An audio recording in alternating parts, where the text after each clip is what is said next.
आपने अपनी संतानों को क्या दिया आज तक? अवश्य प्रेम, ज्ञान, संपत्ति आदि दिए, पर क्या साथ ही साथ उनके मन को मैल से भर देने वाले पूर्व ग्रह नहीं दिए? अच्छे बुरे की पूर्व निर्धारित व्याख्याएं नहीं दी? व्यक्ति का व्यक्ति के साथ, समाजों का समाजों के साथ, राष्ट्र का राष्ट्र के साथ संघर्ष क्या इन्हीं पूर्व ग्रहों से निर्मित नहीं होते?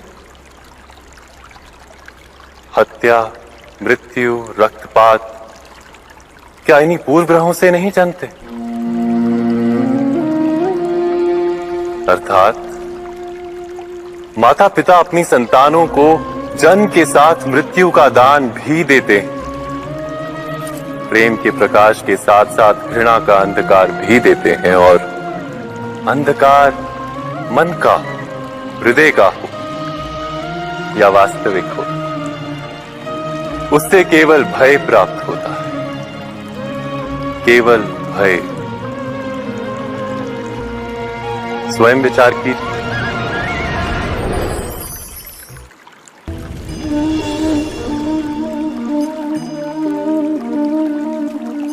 मनुष्य का स्वभाव है कि वो स्वयं को, अपने परिवार को, अपनी संतानों को अधिकतम सुख प्राप्त हो ऐसी इच्छा रखता है।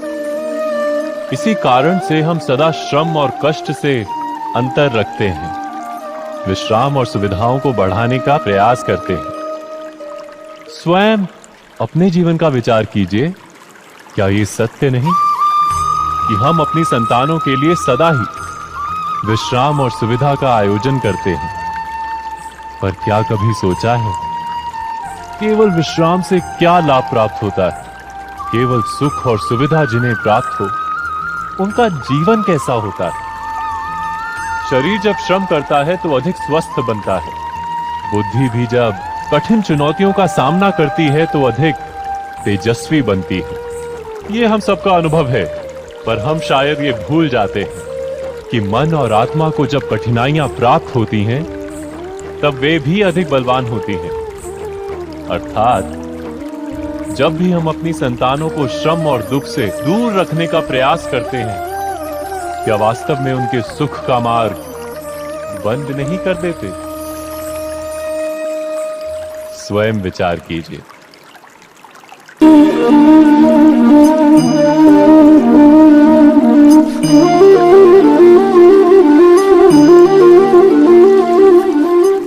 संतानों के भविष्य को सुख से भरने का प्रयत्न करना, यही हर माता पिता का प्रथम कर्तव्य होता है, जिन्हें आप इस संसार में लाएं और जिनके कर्मों से ये जगत आपका भी परिचय पाएगा भविष्य में। उनके भविष्य के सुख की योजना करने से अधिक महत्व और हो भी क्या सकता है? किंतु सुख और सुरक्षा, क्या ये मनुष्य के कर्मों से प्राप्त नहीं होते?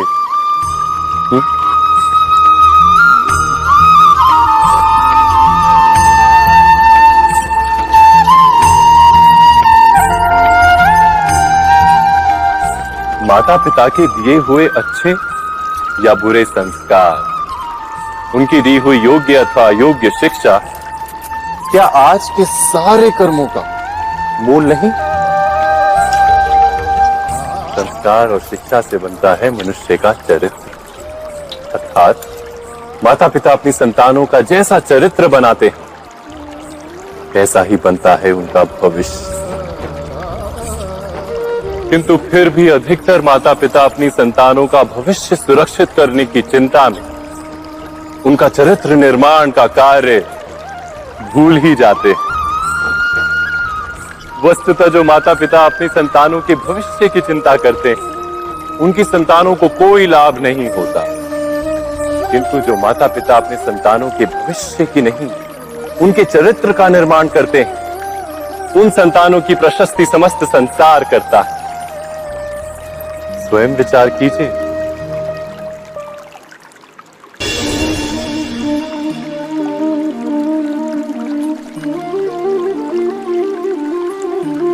एक ही गुरु के पास शिक्षा प्राप्त करने वाले सारे शिष्य एक समान विद्या प्राप्त नहीं कर पाते। सारे शिष्य गुरु की बातें सुनते हुए अवश्य दिखाई देते हैं, उनकी पूजा करते हुए दिखाई देते हैं, किंतु एक समान विद्या प्राप्त नहीं कर पाते। क्या कभी विचार किया है ऐसा क्यों होता है? तथ्य तो यह है कि विद्या प्राप्त ना कर पाने वाले शिष्य समर्पण का दिखावा तो करते हैं, किंतु समर्पण का वास्तविक अर्थ नहीं समझ पाते। गुरु के चरणों में फूल चढ़ाने से अथवा गुरु का आदेश मानने मात्र से क्या समर्पण सिद्ध होता है? नहीं। समर्पण का वास्तविक अर्थ है जब गुरु के प्रति मन में कोई संदेह ना रहे, गुरु के मुख से आदेश निकले उससे पूर्व शिष्य उस कार्य को पूरा कर दे।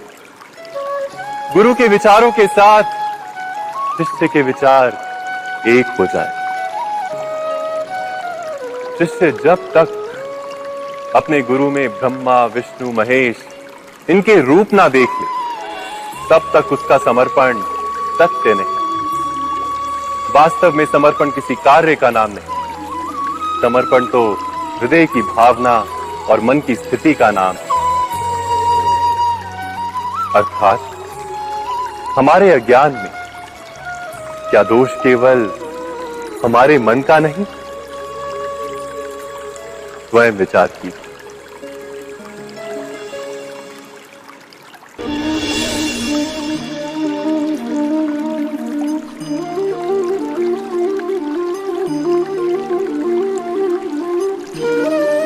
ज्ञान प्राप्ति सदा ही समर्पण से होती है, यह हम सब जानते हैं। किंतु समर्पण का वास्तविक महत्व क्या है? क्या हमने कभी विचार किया? मनुष्य का मन सदा ही ज्ञान प्राप्ति में विभिन्न बाधाओं को उत्पन्न करता है। कभी किसी अन्य विद्यार्थी से ईर्ष्या हो जाती है, कभी पढ़ाए हुए पाठों पर संदेह जन्मता है, और कभी गुरु द्वारा दिया गया दंड मन को अहंकार से भर देता है। नहीं, क्या ऐसा नहीं होता? न जाने कैसे कैसे विचार मन को भटकाते हैं, और मन की इसी अयोग्य स्थिति के कारण हम ज्ञान प्राप्त नहीं कर पाते। मन की योग्य स्थिति केवल समर्पण से निर्मित होती है। समर्पण मनुष्य के अहंकार का नाश करता है, ईर्ष्या, महत्वाकांक्षा आदि भावनाओं को दूर कर हृदय को शांत करता है और मन को एकाग्र करता है। वास्तव में ईश्वर की सृष्टि में ना ज्ञान की मर्यादा है, ना ज्ञानियों की। गुरु दत्तात्रेय ने तो गाय और श्वान से भी ज्ञान प्राप्त कर लिया था। अर्थात विषय ब्रह्म ज्ञान का हो, या जीवन के ज्ञान का, या गुरुकुल में प्राप्त होने वाले ज्ञान का, उसकी प्राप्ति के लिए गुरु से अधिक महत्व है उस गुरु के प्रति हमारा समर्पण। क्या ये सत्य नहीं? स्वयं विचार कीजिए।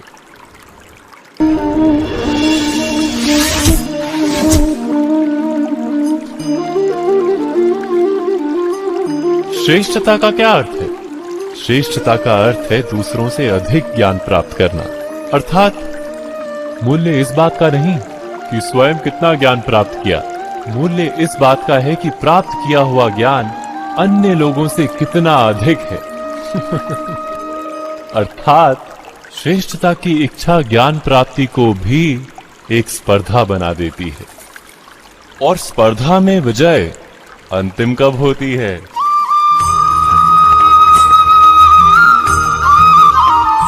कुछ समय के लिए तो श्रेष्ठ बना जा सकता है, किंतु सदा के लिए कोई श्रेष्ठ नहीं रह पाता। फिर वही असंतोष, पीड़ा और संघर्ष जन्म लेता है। किंतु श्रेष्ठ बनने के बदले यदि उत्तम बनने का प्रयत्न करें तो क्या होगा? उत्तम का अर्थ है कि जितना प्राप्त करने योग्य है वो सब प्राप्त करना, किसी से अधिक पाने की इच्छा से नहीं, मात्र आत्मा की तृप्ति हेतु कुछ प्राप्त करना। उत्तम के मार्ग पर किसी अन्य से स्पर्धा नहीं होती, स्वयं अपने आप से स्पर्धा होती है। अर्थात उत्तम बनने का प्रयत्न करने वाले को देर अबेर सारा ज्ञान प्राप्त हो जाता है। बिना प्रयत्न के ही वो श्रेष्ठ बन जाता है। किंतु जो श्रेष्ठ बनने का प्रयत्न करता है वो श्रेष्ठ बने या ना बने, उत्तम कभी नहीं बन पाता।